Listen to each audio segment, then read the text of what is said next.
Hi friends, ಇವತ್ತು simple ಆಗಿ ಮತ್ತು ಟೇಸ್ಟಿಯಾಗಿರುವ ವೈಟ್ ಮಟರ್ ಪುಲಾವ್ ರೆಸಿಪಿ ತೋರಿಸ್ಕೊಡ್ತಾ ಇದ್ದೀನಿ ಫ್ರೆಂಡ್ಸ್.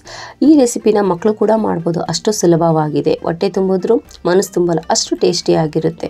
ರೆಸಿಪಿ ಸ್ಕಿಪ್ ಮಾಡದೆ ಪೂರ್ತಿಯಾಗಿ ನೋಡಿ. ನಿಮಗೆ ಈ ರೆಸಿಪಿ ಇಷ್ಟವಾದರೆ ಪ್ಲೀಸ್ ಲೈಕ್ ಮಾಡಿ, ಶೇರ್ ಮಾಡಿ ನಿಮ್ಮ ಫ್ಯಾಮಿಲಿ ಮೆಂಬರ್ ಜೊತೆಗೆ ಮತ್ತು ನಿಮ್ಮ ಫ್ರೆಂಡ್ ಜೊತೆಗೆ. ಹಾಗೆ ಇನ್ನು ನೀವು ನನ್ನ ಚಾನಲನ್ನು ಸಬ್ಸ್ಕ್ರೈಬ್ ಮಾಡಿಲ್ಲ ಅಂದರೆ ಪ್ಲೀಸ್ ಸಬ್ಸ್ಕ್ರೈಬ್ ಮಾಡ್ಕೊಳ್ಳಿ. ಪಕ್ಕದಿರುವ ಬೆಲ್ ಬಟನ್ ಕೂಡ ಕ್ಲಿಕ್ ಮಾಡಿ. ವೆಲ್ಕಮ್ ಟು ಪ್ರೀತಿಯಿಂದ ಅಡುಗೆ ಮನೆ. ಫ್ರೆಂಡ್ಸ್, ಇಲ್ಲಿ ನಾನು ವೈಟ್ ಮಟರ್ ಪುಲಾವ್ ಮಾಡಲು 1.5 ಕಪ್ಪಷ್ಟು ಜೀರಾ ರೈಸ್ ತೊಗೊಂಡಿದ್ದೀನಿ ಫ್ರೆಂಡ್ಸ್. ಇದನ್ನು ನಾನು 4-5 ಸರಿ ಕ್ಲೀನಾಗಿ ವಾಶ್ ಮಾಡಿಬಿಟ್ಟು ಒಂದು ಅರ್ಧ ಗಂಟೆ ನೆನೆ ಹಾಕ್ಕೊಂಡಿದ್ದೀನಿ. ಇಲ್ಲಿ ನೀವು ಅಕ್ಕಿ ಯಾವುದಾದ್ರೂ ಕೂಡ ತೊಗೊಳ್ಬೋದು. ಇದನ್ನು ಈಗ ಒಂದು ಸೈಡಲ್ಲಿ ಎತ್ತಿಟ್ಕೊಂಬೇಡಿ. ನಂತರ ಒಂದು ಪಾತ್ರೆಯಲ್ಲಿ ನಾನು 3/4 ಕಪ್ಪಷ್ಟು ಎಣ್ಣೆ ಹಾಕ್ಕೊತಾ ಇದ್ದೀನಿ. ಇದಕ್ಕೆ ನಾನು 1 ಟೇಬಲ್ ಸ್ಪೂನಷ್ಟು ತುಪ್ಪ ಕೂಡ ಹಾಕ್ಕೊತಾ ಇದ್ದೀನಿ. ತುಪ್ಪ ಹಾಕಂದರೆ ಟೇಸ್ಟ್ ಮತ್ತು ಫ್ಲೇವರ್ ತುಂಬ ಚೆನ್ನಾಗಿ ಬರುತ್ತೆ. ಇದ್ರೆ ಹಾಕ್ಕೊಳ್ಳಿ, ಬೇಡಂದರೆ ಸ್ಕಿಪ್ ಕೂಡ ಮಾಡ್ಕೊಳ್ಳಿ. ಎಣ್ಣೆ ಬಿಸಿ ಆದಮೇಲೆ ಇದಕ್ಕೆ ನಾನು 1 ಕಪ್ಪಷ್ಟು ಈರುಳ್ಳಿ ಸ್ಲೈಸ್ ಮಾಡಿಬಿಟ್ಟು ಹಾಕ್ತಾ ಇದ್ದೀನಿ. ಇಲ್ಲಿ ನಾನು ಮೀಡಿಯಮ್ ಸೈಜ್ 2 ಈರುಳ್ಳಿ ತೊಗೊಂಡಿದ್ದೀನಿ ಫ್ರೆಂಡ್ಸ್. ಈರುಳ್ಳಿ ಹಾಕ್ಬಿಟ್ಟು ಚೆನ್ನಾಗಿ ಫ್ರೈ ಮಾಡ್ಕೊಳ್ಳಿ. ಇಲ್ಲಿ ನೀವು ಜಾಸ್ತಿ ಫ್ರೈ ಮಾಡ್ಕೊಳ್ಳೋ ಅವಶ್ಯಕತೆ ಇಲ್ಲ, ಜಸ್ಟ್ ಒಂದು ಸ್ವಲ್ಪ ಕಲರ್ ಚೇಂಜ್ ಆಗಬೇಕು ಫ್ರೆಂಡ್ಸ್. ಅಲ್ಲಿ ತನಕ ಫ್ರೈ ಮಾಡಿದರೆ ಸಾಕು. ಇಲ್ಲಿ ನೋಡಿ ಕಲರ್ ಚೇಂಜ್ ಆಗಿದೆ. ಇದಕ್ಕೆ ನಾನೀಗ ಒಂದು ಸ್ವಲ್ಪ ಒಣ ಮಸಾಲೆ ಹಾಕ್ಕೊಳ್ತಾ ಇದ್ದೀನಿ. ಒಂದು ಸ್ವಲ್ಪ ಇಲ್ಲಿ ಮೆಣಸಿನಕಾಳು, 2 ಏಲಕ್ಕಿ, ಒಂದು ದೊಡ್ಡ ಏಲಕ್ಕಿ, ಒಂದು ಚಕ್ಕರ್ ಮಗ್ಗು, ಚಕ್ಕೆ, ಲವಂಗ, ಪಲಾವ್ ಎಲೆ ಮತ್ತು ಒಂದು ಅರ್ಧ ಟೀ ಸ್ಪೂನಷ್ಟು ನಾನಿಲ್ಲಿ ಜೀರಿಗೆ ಹಾಕ್ಕೊತಾ ಇದ್ದೀನಿ ಫ್ರೆಂಡ್ಸ್. ಹಾಕಿಬಿಟ್ಟು ಫ್ರೈ ಮಾಡ್ಕೊಳ್ಳಿ ಫ್ರೆಂಡ್ಸ್. ಇಲ್ಲಿ ಈರುಳ್ಳಿನ ನೀವು ಜಾಸ್ತಿ ಫ್ರೈ ಮಾಡ್ಕೊಳ್ಳೋ ಅವಶ್ಯಕತೆ ಇಲ್ಲ ಫ್ರೆಂಡ್ಸ್. ಜಾಸ್ತಿ ಈರುಳ್ಳಿ ಫ್ರೈ ಮಾಡ್ಕೊಂಡ್ರೆ ಪುಲಾವ್ ಕಲರ್ ಕೂಡ ಚೇಂಜ್ ಬರುತ್ತೆ. ಇಲ್ಲಿ ನಾವು ವೈಟ್ ಮಟರ್ ಪುಲಾವ್ ಮಾಡ್ತಾ ಇದ್ದೀವಿ ಫ್ರೆಂಡ್ಸ್, ಅದಕ್ಕೋಸ್ಕರ ಜಾಸ್ತಿ ನೀವು ಈರುಳ್ಳಿನ ಫ್ರೈ ಮಾಡ್ಕೊಳ್ಬೇಡಿ. ನಂತರ ಇಲ್ಲಿ ನಾನು 1 ಟೇಬಲ್ ಸ್ಪೂನಷ್ಟು ಶುಂಠಿ ಬೆಳ್ಳುಳ್ಳಿ ಪೇಸ್ಟ್ ಹಾಕ್ಕೊತಾ ಇದ್ದೀನಿ. ಹಾಕಿಬಿಟ್ಟು 1 ನಿಮಿಷ ಫ್ರೈ ಮಾಡ್ಕೊಂಡಿದ್ದೀನಿ. ನಂತರ ಇಲ್ಲಿ ನಾನು 1.5 ಕಪ್ಪಷ್ಟು ಹಸಿ ಬಟಾಣಿ ಹಾಕ್ಕೊತಾ ಇದ್ದೀನಿ ಫ್ರೆಂಡ್ಸ್. ಇಲ್ಲಿ ನಾನು ಅರ್ಧ kg ಹಸಿ ಬಟಾಣಿ ತೊಗೊಂಡಿದ್ದೆ. ಇದು ಸುಲ್ಬಿಟ್ಟು 1.5 ಕಪ್ಪಷ್ಟು ಬಂದಿದೆ. ನಂತರ ಇಲ್ಲಿ ನಾನು ಒಂದು ಅರ್ಧ ಕಪ್ಪಷ್ಟು ನಾನು ಮೊಸರು ಹಾಕ್ಕೊತಾ ಇದ್ದೀನಿ. ಮೊಸರು ಜಾಸ್ತಿ ಹುಳಿ ಆಗಿರೋ ತೊಗೊಳಕ್ಕೆ ಹೋಗಬೇಡಿ ಫ್ರೆಂಡ್ಸ್. ಇಲ್ಲಿ ನಾನು ಉಪ್ಪು ಕೂಡ ರುಚಿಗೆ ತಕ್ಕಷ್ಟು ಹಾಕ್ತಾ ಇದ್ದೀನಿ. ಹಾಕಿಬಿಟ್ಟು ಚೆನ್ನಾಗಿ ಮಿಕ್ಸ್ ಮಾಡ್ಕೊಳ್ಳಿ ಫ್ರೆಂಡ್ಸ್. ಇಲ್ಲಿ ಮೀಡಿಯಮ್ ಫ್ಲೇಮಲ್ಲಿ ನಾವು ಮೊಸರು ನೀರು ಸ್ವಲ್ಪ ಡ್ರೈ ಆಗೋವರೆಗೂ ಕುಕ್ ಮಾಡ್ಕೊಳ್ಬೇಕಾಗುತ್ತೆ ಫ್ರೆಂಡ್ಸ್. ಇಲ್ಲಿ ಮೊಸರು ನೀರು ಡ್ರೈ ಆಗುತ್ತೆ ಫ್ರೆಂಡ್ಸ್. ಹಸಿ ಬಟಾಣಿನೂ ಕೂಡ ಸ್ಟೀಮಲ್ಲಿ ಬೇಯುತ್ತೆ. ಮುಚ್ಚಳ್ಕ ಮುಚ್ಚಿಬಿಟ್ಟು ಒಂದು 5 ನಿಮಿಷ ಇದನ್ನು ಹೀಗೆ ಕುಕ್ ಮಾಡ್ಕೊಳ್ಬೇಕಾಗುತ್ತೆ ಫ್ರೆಂಡ್ಸ್. 5 ನಿಮಿಷ ಆಗಿದೆ. ಮುಚ್ಚಳ್ಕ ಓಪನ್ ಮಾಡ್ತಾ ಇದ್ದೀನಿ ನೋಡಿ. ಮೊಸರು ನೀರು ಕೂಡ ಡ್ರೈ ಆಗಿದೆ.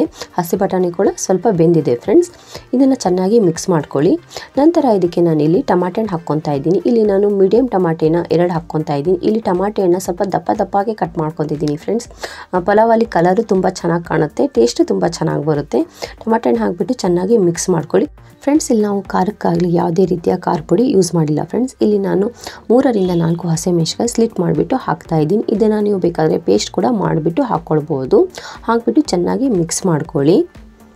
ಒಂದು 2 ನಿಮಿಷ ಚೆನ್ನಾಗಿ ಕುಕ್ ಮಾಡ್ಕೊಂಡಾದ್ಮೇಲೆ ಇದಕ್ಕೆ ನಾನು ನೀರು ಹಾಕ್ತಾ ಇದ್ದೀನಿ ಫ್ರೆಂಡ್ಸ್. ನಾನು ಇಲ್ಲಿ ಅಕ್ಕಿ 1.5 ಕಪ್ ತೊಗೊಂಡಿದ್ದೆ. ಇಲ್ಲಿ ನಾನು 2.5 ಕಪ್ಪಷ್ಟು ನೀರು ಹಾಕ್ತಾ ಇದ್ದೀನಿ ಫ್ರೆಂಡ್ಸ್. ಅಷ್ಟೇ ನೀರು ಹಾಕಿಬಿಟ್ಟು ಚೆನ್ನಾಗಿ ಬಾಯ್ಲ್ ಆಗಲು ಬಿಡಬೇಕಾಗುತ್ತೆ ಫ್ರೆಂಡ್ಸ್. ಇಲ್ಲಿ ನೋಡಿ ಫ್ರೆಂಡ್ಸ್, ಬಾಯ್ಲ್ ಚೆನ್ನಾಗಿ ಬರ್ತಾ ಇದೆ ನೀರಲ್ಲಿ. ಇದಕ್ಕೆ ನಾವೀಗ ತೊಳೆದಿಟ್ಟುಕೊಂಡಿರುವ ನೆನೆಸಿರುವ ಅಕ್ಕಿ ಹಾಕ್ಕೊಳ್ತಾ ಇದ್ದೀನಿ. ಅಕ್ಕಿ ಹಾಕ್ಬಿಟ್ಟು ಫ್ಲೇಮ್ನ ಹೈ ಮಾಡಿಬಿಟ್ಟು ನೀರು ಸ್ವಲ್ಪ ಕಡಿಮೆ ಆಗುವವರೆಗೂ ನಾವು ಕುಕ್ ಮಾಡ್ಕೊಳ್ಬೇಕಾಗುತ್ತೆ ಫ್ರೆಂಡ್ಸ್. ಈ ಪುಲಾವಿಗೆ ಜಾಸ್ತಿ ಮಸಾಲೆ ಯೂಸ್ ಮಾಡಿಲ್ಲ ಫ್ರೆಂಡ್ಸ್. ತುಂಬ ಸಿಂಪಲ್ ಆಗಿರೋ ಮಸಾಲೆ ಯೂಸ್ ಮಾಡಿದ್ದೀನಿ. ಮಾಡೋದಂತೂ ತುಂಬ ಈಸಿಯಾಗಿದೆ. ಟೇಸ್ಟ್ ಮಾತ್ರ ಸಖತ್ತಾಗಿರುತ್ತೆ ಫ್ರೆಂಡ್ಸ್. ಒಂದ್ಸರಿ ನೀವು ಮಾಡುವಂಥ ರೆಸಿಪಿ ಅಂತಲೇ ಹೇಳ್ಬೋದು ಫ್ರೆಂಡ್ಸ್. ತುಂಬ ಟೇಸ್ಟಿಯಾಗಿದೆ. ಈಗ ಹಸಿ ಬಟಾಣಿ ಸೀಸನ್ ಫ್ರೆಂಡ್ಸ್. ಒಂದ್ಸರಿ ಮಾಡಿ ನೋಡಿ, ತುಂಬ ಇಷ್ಟಪಡ್ತೀರಾ. ಹೊಟ್ಟೆ ತುಂಬಿದ್ರು ಮನಸ್ಸು ತುಂಬಲ್ಲ, ಅಷ್ಟು ಟೇಸ್ಟಿಯಾಗಿರುತ್ತೆ.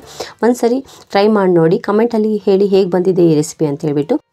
ನೀರೆಲ್ಲ ಕಡಿಮೆ ಆಗಿದೆ ಫ್ರೆಂಡ್ಸ್. ಇದಕ್ಕೆ ನಾನೀಗ ಸ್ವಲ್ಪ ಪುದೀನ ಕೂಡ ಹಾಕ್ತಾ ಇದ್ದೀನಿ. ಪುದೀನ ಹಾಕಿಬಿಟ್ಟು ಚೆನ್ನಾಗಿ ಮಿಕ್ಸ್ ಮಾಡ್ಕೊಳ್ಳಿ. ಇಲ್ಲಿ ಪುದೀನ, ಕೊತ್ತಂಬರಿ ಸೊಪ್ಪು ಎಲ್ಲ ಆಪ್ಷನಲ್ ಫ್ರೆಂಡ್ಸ್. ಬೇಕಂದರೆ ಹಾಕ್ಕೊಳ್ಳಿ, ಬೇಡ ಅಂದರೆ ಸ್ಕಿಪ್ ಕೂಡ ಮಾಡ್ಕೊಳ್ಳಿ. ಅವೆರಡು ಇಲ್ಲ ಅಂತೇಳಿದ್ರು ತುಂಬ ಟೇಸ್ಟಿಯಾಗಿರುವ ಸಿಂಪಲ್ ಆಗಿರುವ ವೈಟ್ ಮಟರ್ ಪುಲಾವ್ ರೆಡಿ ಆಗುತ್ತೆ ಫ್ರೆಂಡ್ಸ್. ಚೆನ್ನಾಗಿ ಮಿಕ್ಸ್ ಮಾಡ್ಕೊಂಡಾದ್ಮೇಲೆ ಇದನ್ನು ಮುಚ್ಚಳ್ಕೊಂಬಿಟ್ಟು ಒಂದು 15 ನಿಮಿಷ ಲೋ ಫ್ಲೇಮಲ್ಲಿ ನಾವು ಸೀಮಲ್ಲಿ ಬಿಡಬೇಕಾಗುತ್ತೆ. 15 ನಿಮಿಷ ಆಗಿದೆ ಫ್ರೆಂಡ್ಸ್. ಗ್ಯಾಸ್ ಆಫ್ ಮಾಡ್ತಾ ಇದ್ದೀನಿ. ಮುಚ್ಚಳ್ಕ ಓಪನ್ ಮಾಡ್ತಾ ಇದ್ದೀನಿ ನೋಡಿ. ಗಮ್ ಅಂತ ಇದೆ ಫ್ರೆಂಡ್ಸ್. ಮನೆ ತುಂಬ ಪುಲಾವ್ ಸ್ಮೆಲ್ಲು ನೋಡ್ತಾ ಇದ್ದಂಗೆ ಹೊಟ್ಟೆ ಹಶ್ವಾಗ್ತಾ ಇದೆ ಫ್ರೆಂಡ್ಸ್. ಇಲ್ಲಿ ನೋಡಿ ಫ್ರೆಂಡ್ಸ್, ಅನ್ನ ಎಷ್ಟು ಉದುರಾಗಿ ಬಂದಿದೆ. ಬಟಾಣಿ ಕಲರ್ ಕೂಡ ಚೇಂಜ್ ಆಗಿಲ್ಲ. ಇದನ್ನು ಸರ್ವ್ ಮಾಡ್ಕೊಳ್ಳೋಣ ಬನ್ನಿ. ಬಿಸಿ ಆಗಿರೋ ವೈಟ್ ಮಟರ್ ಪುಲಾವ್ ರೆಡಿ ಆಗಿದೆ ಫ್ರೆಂಡ್ಸ್. ಇದನ್ನು ನೀವು ಮೊಸರು ಬಜ್ಜಿ ಜೊತೆಗೂ ತಿನ್ಬೋದು, ಹಾಗೆ ಕೂಡ ತಿನ್ಬೋದು. ತುಂಬ ಟೇಸ್ಟಿಯಾಗಿರುತ್ತೆ ಫ್ರೆಂಡ್ಸ್. ಮಕ್ಕಳು ಕೂಡ ತುಂಬ ಇಷ್ಟಪಡ್ತಾರೆ, ಅಷ್ಟು ಚೆನ್ನಾಗಿರುತ್ತೆ. ಇದನ್ನು ನಾನಿಲ್ಲಿ ಚಿಕನ್ ಕಬಾಬ್ ಜೊತೆಗೆ ಸರ್ವ್ ಮಾಡ್ತಾ ಇದ್ದೀನಿ ಫ್ರೆಂಡ್ಸ್.